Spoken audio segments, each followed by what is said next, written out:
Sarawak சீபுவில் உள்ள long மஞ்சாவாவில் படகு கவிழ்ந்ததில் நீரில் மூழ்கி காணாமல் போன இருவரில் ஒருவரது உடல் மீட்கப்பட்டுள்ளது.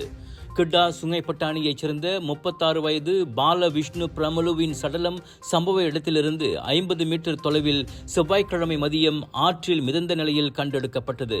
அவரின் உடல் மேல் நடவடிக்கைக்காக போலீசிடம் ஒப்படைக்கப்பட்டது.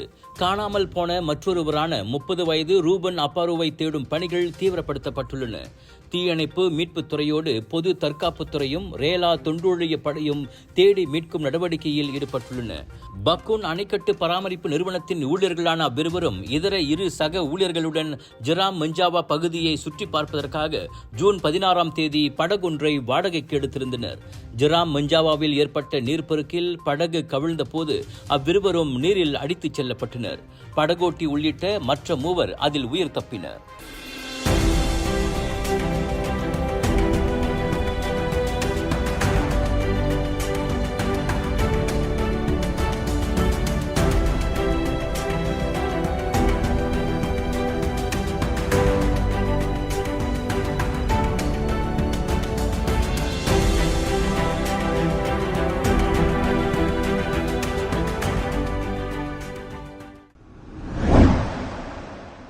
தான் குடியிருக்கும் பகுதியில் சொந்த செலவில் சாலை விளக்குகளை பொருத்திய உள்ளூர் ஆடவரை நெட்டிசன்கள் கொண்டாடி வருகின்றனர். இரவு நேரங்களில் சாலைகள் மிகவும் இருட்டாக இருப்பதைக் கண்ட சனி கோகோ எனும் அந்நபர் அதிகார தரப்பிடம் சொல்லாமல் தானாகவே செயலில் இறங்கினார்.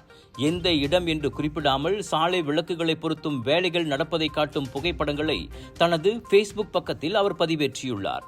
மண்வாரி இயந்திரத்தின் மீதேறி மின் கம்பத்தில் விளக்குகள் பொருத்தப்படுவது அவற்றில் தெரிகிறது. ஒவ்வொரு விளக்குக்கும் 2000 ரிங்கிட் வரை செலவானதாக சன்னி கூறினார். பதிவை பார்த்த நெட்டிசன்கள் அவரின் நல்லுள்ளத்தை பாராட்டி வருகின்றனர். உங்களின் நல்ல மனதுக்கு வாழ்த்துகள் என்றும் ஊரார் நலனுக்காக உங்களின் சேவை தொடரட்டும் என்றும் சன்னி கோகோவுக்கு பாராட்டுகள் குவிந்து வருகின்றன.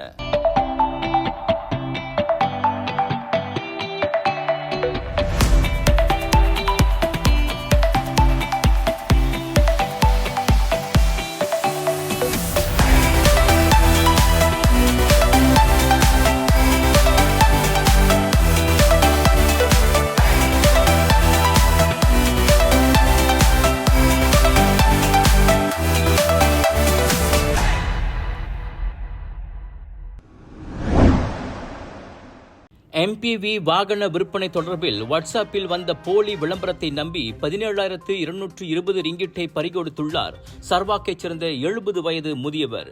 சாம்லோ என அடையாளம் கூறப்பட்ட சந்தேக நபர் கொடுத்த 2 உள்ளூர் வங்கிக் கணக்குகளில் அப்பணத்தை போட்டதாக கப்பல் மெக்கானிக்கான அம்முதியவர் போலீசிடம் கூறினார்.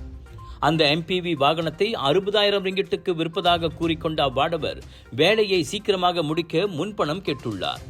கார் குறைந்த விலையில் கிடைப்பதாக நினைத்த முதியவரும் கடந்த வாரம் 5 தடவையாக மொத்தம் 17,220 ரிங்கிட்டை வங்கிக் கணக்குகளுக்கு மாற்றியுள்ளார். மீண்டும் 3,500 ரிங்கிட்டை போடுமாறு அந்நபர் கேட்டதால் சந்தேகப்பட்ட முதியவர் தாம் மோசடிக்கு ஆளாகியிருப்பதை உணர்ந்து போலீசில் புகார் செய்தார்.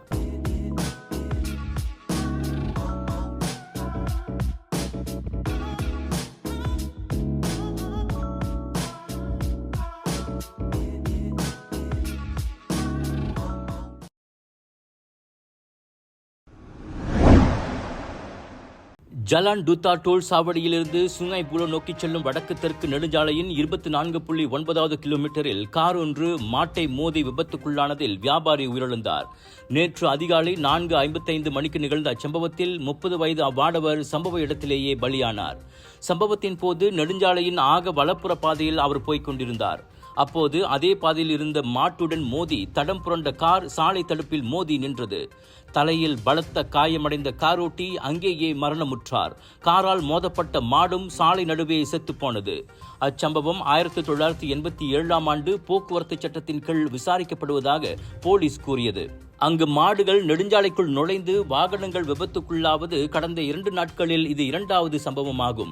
2 நாட்களுக்கு முன்னர் பெரடாம் மால் அருகே LDP நெடுஞ்சாலையில் 2 மாடுகள் புகுந்து ஓடியதில் ஒரு கார் விபத்துக்குள்ளானது. எனினும் அதில் காரோட்டிக்கு காயம் எதுவும் ஏற்படவில்லை.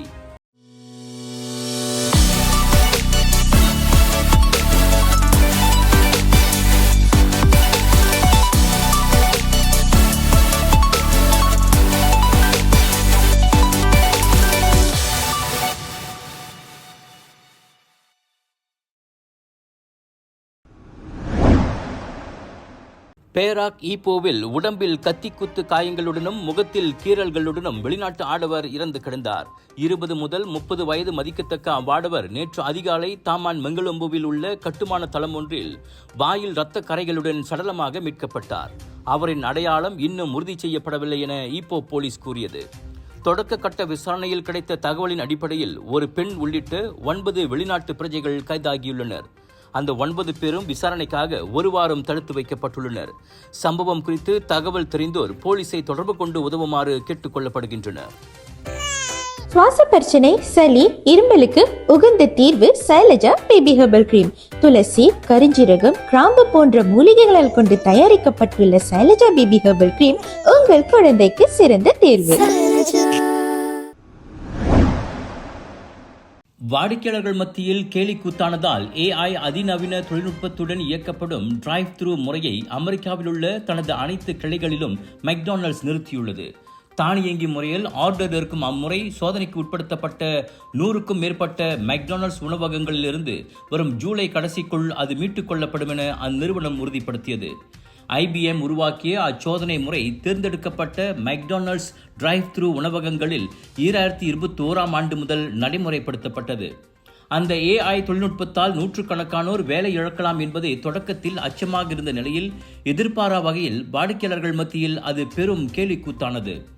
கேரமல் ஐஸ்கிரீம் கேட்டவருக்கு அதில் கரண்டியாக பட்டர் போடப்பட்டதும், பேக்கன் இறைச்சியை ஆர்டர் செய்தவருக்கு ஐஸ்கிரீம் கொடுக்கப்பட்டதும் டிக்டாக்கில் வீடியோவாக வலம் வந்தன.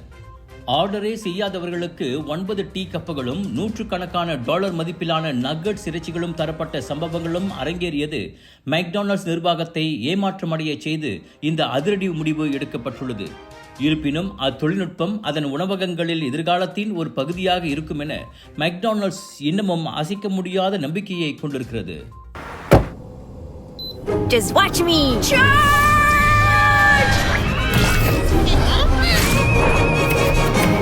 Keeping you and your loved ones safe indoors with Nano EX technology.